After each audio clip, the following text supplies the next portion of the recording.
మూడో రోజు ఉదయం 8:30.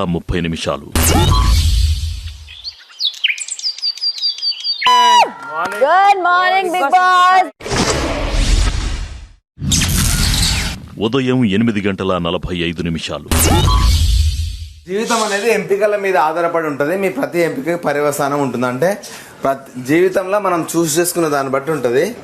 దాని వల్లనే కాన్సిక్వెన్సెస్ వస్తాయి అని.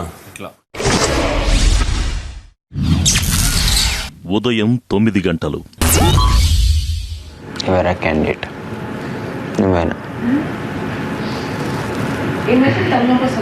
మరి రాదా గెట్ల ఏడ్చా పిచ్చి పిచ్చి ఏడ్చుడు మామూలు ఏడుపు కాదు ఇది. యాక్చువల్గా లేవంగానే ఒక సెకండ్ ఇదంతా కాలేమో అనుకున్నా, నేను పడుకున్నానేమో అనుకున్నా. లేచి చూడంగానే మంచి సాంగ్ వస్తుంది అని చెప్పి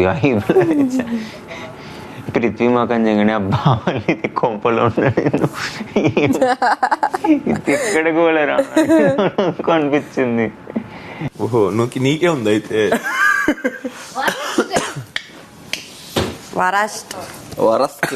ఫస్ట్ బిహేవియర్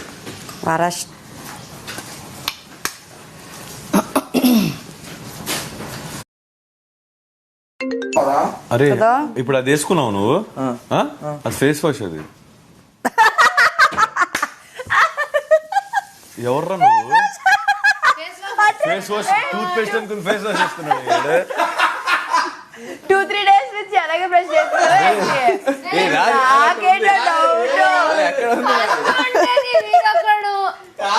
నేను ఏంటది అన్న బ్రష్ బ్రష్ వేసుకున్నట్టు ఫేస్ వాష్ అంట బ్రో. ఆల్రెడీ అతడు అనే సినిమా ఏం క్రీమ్ వేసుకొని బ్రష్ చేస్తూ ఉంటాడు. దాన్ని ఇంకా రిప్లేస్ చేసేసిన వేరే లెవెల్ చెప్పాడు. ఎందుకు ఫోమ్ ఇంతగా వస్తుంది అని బ్రష్ చేస్తుంటే.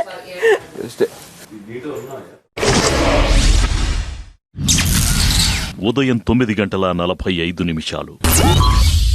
Kia Kia Kia Kia Kia Kia Kia Kia 1 2 3 Kia Kia Kia. So anyways నేను నిన్ను నామినేట్ చేద్దాం అనుకుని అందరూ నిన్నే చేస్తున్నారని నేను ఇంకా నువ్వు కృంగిపోతున్నావు అని చెప్పేసి నేను నిన్ను చేయలేదు. బట్ నేను అప్పటికి నువ్వు ఫీల్ అయిపోతున్నావు, మళ్ళీ నీకు నీ స్పేస్ అంటే ఇష్టం అని చెప్పేసి నీకు గుర్తుందా లేదా? నువ్వు నా నామినేట్ చేసి మనం వెళ్ళబోయే ముందు ఐ రబ్డ్ యువర్ బ్యాక్. నేను అదే చూసా, నేను రబ్ చేస్తుందని తెలుసు చూసా. Because you are already going through so much. But నీ దగ్గరికి వచ్చి లేదు బా ప్లీజ్, నాకు ఆల్రెడీ పిక్ ఉంది, ప్లీజ్ నన్ను ఇంకా హెవీ చేయకు, నాకు గిల్ట్ ఇట్లా లోపల నుంచి తింటుంది. నేను కానీ నిజంగా చెప్తున్నా విష్ణు, ఫ్రాంక్ గా చెప్తున్నా, ప్రామిస్ గా చెప్తున్నా, ఇక్కడ పాయింట్స్ ఎత్తుకున్నా కానీ అక్కడ పాయింట్స్ ఎత్తుక్కోలే, అంత గలీజ్ ఉన్నది కాదు. కొట్టాలనుకుంటున్నావు అనుకో, 3 గుద్దులు నెత్తి మీద కొట్టాలి. అప్పుడు లాస్ట్ రేపేమవుతుందో కూడా తెలియట్లే విష్ణు, నాకు నా ఓవర్ థింకింగ్ ట్రిగర్ అవుతుంది తెలుసా. ఈ షో నుంచి బయటికి వెళ్ళిపోయిన తర్వాత వైఫ్ విల్ నాట్ యాక్సెప్ట్. ఇది నా మిస్టేక్ కదా, నేను కదా నెగిటివ్గా ఆలోచించే పర్సనాలిటీ. అది తను అర్థం చేసుకునేది లే.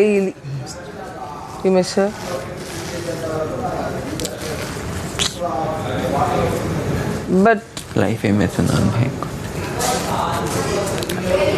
Live the moment. ఏమో అవుతుందని భయపడుకే. నా మూమెంట్ వచ్చినప్పుడు యూ కెన్ ఎక్స్ప్లెయిన్ ఇట్. సరే నాది ఓకే, ఇప్పుడు నా లైఫ్ ఇంకొకరితో టై అయిపోయినప్పుడు వాళ్ళ లైఫ్ ఎఫెక్ట్ అవ్వద్దు, అది నా పాయింట్ అంతే. మరి ఓకే ఫైన్. ఉదయం 10. What does your guy do? He's also a dancer? That's okay, అమ్మకి ఎలా తెలుసు కాబట్టి. నాన్నకు తెలీదా? No. నాన్న ఉండరు మాతో. So why are you worried of? No. Don't tell the name. No. అబ్బో People know. సిగ్గా ఉండని. సిగ్గు ఏం లేదు. సిగ్గులేదా? అమ్మో బిగ్ బాస్ మీ అబ్బాయి పేరేంటి అంటే నో అంట, మళ్ళీ నో అంట. 31st స్టోరీ చెప్పు అసలు. అరే నువ్వు 31st మే సేమ్ బర్త్డే. సేమా నీది నాది? మీ అబ్బాయిది మీ అబ్బాయిది అంటే ఐ మీన్ సిగ్గు.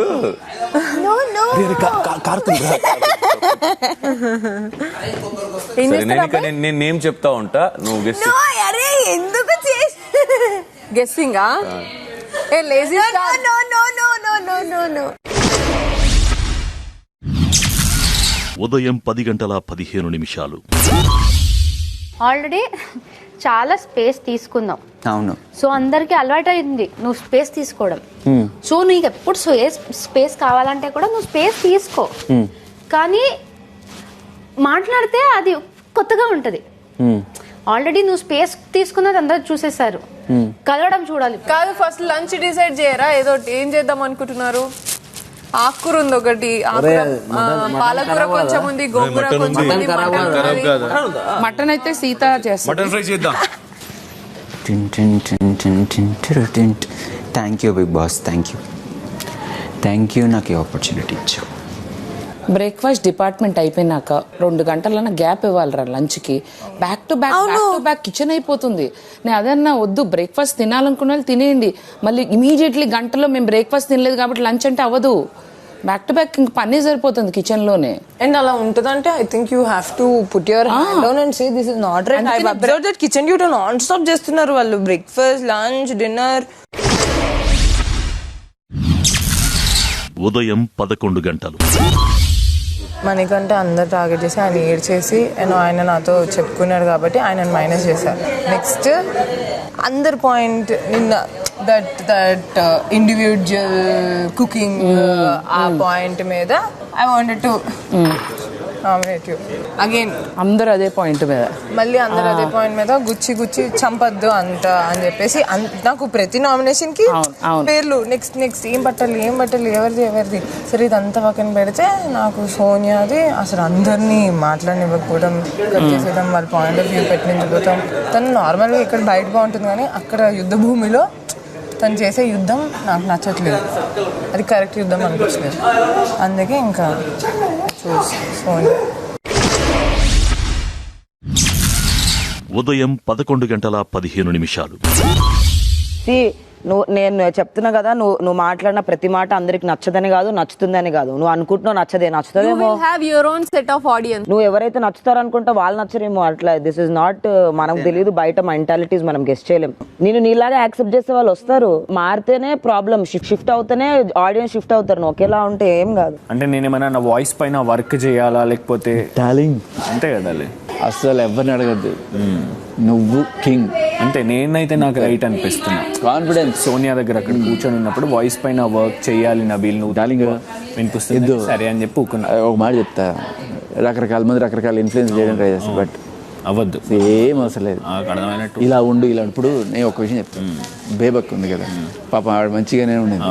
అంతకు ముందు రోజు మీరు మాట్లాడలేదు అనేటప్పటికి ఆవిడ నెక్స్ట్ డే అది ముట్టుకు అనేటప్పటికి నామినేషన్ గట్టిగా పడ్డాయి, అన్ని నామినేషన్ పడ్డాయి. సో బేసికలీ అదే చెప్పా, అక్క నువ్వు ఇట్లా చేస్తే రెస్పాన్సిబుల్ అన్నారు, సెకండరీ అప్పుడు పడ్డాయి. అవును, పడతానే ఉంటే అవి కాదు. రెస్పాన్సిబిలిటీ తీసుకోవడం వేరు, ఆవిడే రెస్పాన్సిబిలిటీ తీసుకోవడం స్ట్రిక్ట్ లాగా అథారిటీ ఇది చేయదు ఇది చేయదు హట్ అయింది కొంచెం. అదే